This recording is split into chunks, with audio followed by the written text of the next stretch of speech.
Hi YouTube, it's Wednesday, April 8th, 2009, and I really need to finish this video so I can have a break. I didn't get very much sleep last night because I had a migraine and I couldn't find my earplugs, so when the delivery trucks for the meal haul or the garbage trucks or something came in the morning with their beep, beep, beep, it woke me up. I eventually did find my earplugs, not only the pair that I was wearing last night, but the pair that I thought I had lost, so now I have 4 earplugs, which is nice. It's always good to have a backup pair. And then I got up, went to class, hung out with my friend, flew a kite, which was really awesome. There were some issues with the gravity and a bramble bush, so I eventually stopped, went to my room, decided I was going to do some reading. However, I was nervous that I might fall asleep during the reading because I was really tired. So I took out my earrings and took off my headband and all everything. I just put on the t-shirt I usually wear to bed and was laying in bed with my glasses on, reading the book. And, of course, laying in bed with your pajamas on, eventually you will end up going to sleep. It's kind of something that happens. It's kind of like a Pavlovian response to the bed and the pajamas. So I took a nap. The only reason I ended up waking up was because my friend called me, and I actually ended up setting my alarm for 10 minutes before lunch, before supper, and I set the alarm right after she called, so had she not called, I probably wouldn't have woken up at all. And then I went to supper, then I came to my room and I started cleaning, and it's been really crazy, the cleaning. So here are the 2 reasons I'm cleaning. Reason number 1, my bed needed to be moved. Reason number 2, it's Easter break, and that means half my stuff goes home. Alright, so reason number 1. As a lot of you know, if you're a subscriber, if you've been watching the video for a while, my bed used to be in that cubby hole over there, with the hole. And it was nice in there. Unfortunately, I had to duck a lot, and I ended up hitting my head when I was trying to get in and out of bed, or when I was waking up in the morning. So I decided I would move it back to where it was originally, when I first moved in. And the reason I was doing that was, 1, there was really nowhere else to put it, and 2, you have to move all of your furniture back to its original placement when you leave. It's one of the rules of the school. So I put it there, and then I realized that the problem with having my bed there, other than it's kind of hard to make it because it's actually in a little bit of a nook of its own, is that the wall that the bed is against is one of the 2 walls that are outside walls. And what I mean by that is that I live in my building. There's 4 rooms on the top floor, and so one corner of your room, 2 walls, are walls that are connected to outside. So it's like inner wall, a bit of insulation, outer wall, and then of course outside. So the wall was getting really, really cold, which was making my bed cold, which was making me cold. But then, of course, my room was warm because it's not actually that cold out right now, and I don't have heat on or anything. So what ended up happening was that I was getting, like, really sick feeling because I was somewhere between being too hot and too cold all the time. So I decided to move my bed. Now, when I first moved my bed at the beginning of the year, I moved it against the wall where my computer is, and I had it sticking out.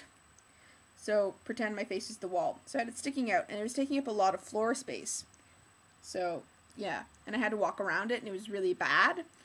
So I didn't want to put it there, and I couldn't figure out what to do, because when I'd moved my bed over there in the first place, I'd had to move my dresser, which is really hard to move. It's very heavy, to the wall where my bed had originally been, but I didn't like sticking it out, so I couldn't figure out what to do, because the setup of the wall was so that there was the dresser, then my desk, then the bookshelf, and then, actually that kind of worked really well.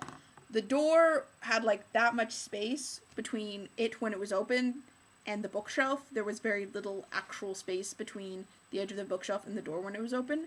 So I couldn't very well like just stick my bed sideways because I had all this furniture. So what I did was I moved my desk down to where my bookshelf had been. My bookshelf is currently sitting behind me. It's going to go next to my dresser, which is on the far wall where my bed had been for a while. So now it's all figured out, and my room is kind of clean. I have a huge mess of laundry and some other stuff that needs to get cleaned up, plus there's a huge stack of stuff behind my computer that needs to be fixed, but now my room is clean. Now the second reason why I was cleaning is that I'm sending half of my stuff home, which I said. And the reason that I do this is because I have a lot of stuff, and when I move in September, it takes us 2 vehicles, our van and then my brother's car, which is only somewhat filled. But the van is so filled that all of the seats are taken out except for the driver's seat and driver's passenger seat, so just those 2 captain chairs, and then it's just like piles of stuff. And then there's like a few things in my brother's trunk and a few things in my brother's back seat. So what ends up happening is that my dad and my mom are in the van, and my brother and I are in the car, and we're all separate while we drive up, and then we eventually meet up at the hotel the day before, and then on the day of moving in, we meet up at school, and then I move in, and then we end up driving around in the car to get dinner and stuff. But it's kind of something that I don't really enjoy doing. So when I go home during the summer, I like it if we could all just be together and only have some of my stuff to go home.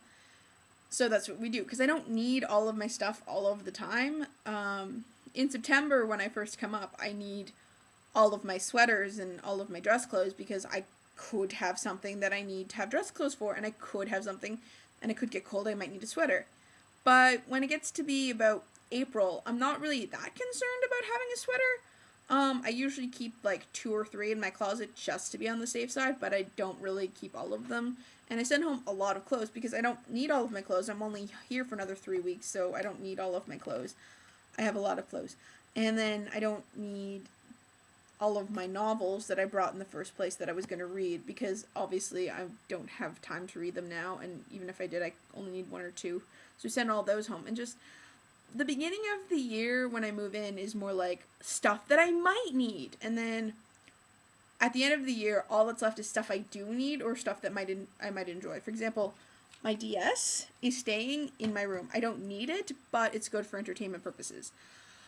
Also, it's really hard to pack on the last day because I don't have room in my room to put a bunch of boxes and stuff, so I can't pack anything up ahead of time. I usually end up doing all of my packing on the last day as I'm moving out, which is very stressful. And if I had to take back all of my stuff, pack all of my stuff, then my parents would probably arrive at like 8 o'clock in the morning and be packing my stuff while I was writing my final exam, because I always have an exam on the last day, and you have to move out within 24 hours of when your last academic commitment is, so we always leave on the day that I have my last academic commitment. So my family would probably be in my room packing up all my stuff while I was writing my exam. I'd get back, we'd continue packing, I'd get mad at them because they put things in the wrong boxes, and we probably wouldn't end up leaving until 8 o'clock that night. It would probably take 12 hours to get everything together because I have a lot of stuff and I'm weird about organization. So I send half of it home Easter weekend. It's easier that way, and then I have less stuff to deal with when I'm writing my exams. So that's it. Flying a kite was really fun. I might actually try doing it somewhere that's more open, like the park. And I'll catch you later. I'm going to go pick up stuff for Jessie, the color she wants for her scarf, and once I get it started, I'll show you guys what it looks like. But I'm about to run out of time. This is one of the longest vlogs I've done in a while, especially for Veda, because I usually have nothing to say, but I've had such a crazy day. And that's not even all that's happened. It's just I don't have time to say it. And I know that I've made a really long explanation about, like, cleaning my room, but it's a big deal for me. So now that I finished my video, I'm going to go. I'm going to have a break, and then I'm going to clean some more. Woo. Catch you guys later. Well, I am just a Tuesday in a world of Friday nights, and I get choked up on the foreground. No, I never get it right. Oh, not with 1 foot on the fence, not with both to one side. Where's your memory when you've made up your mind?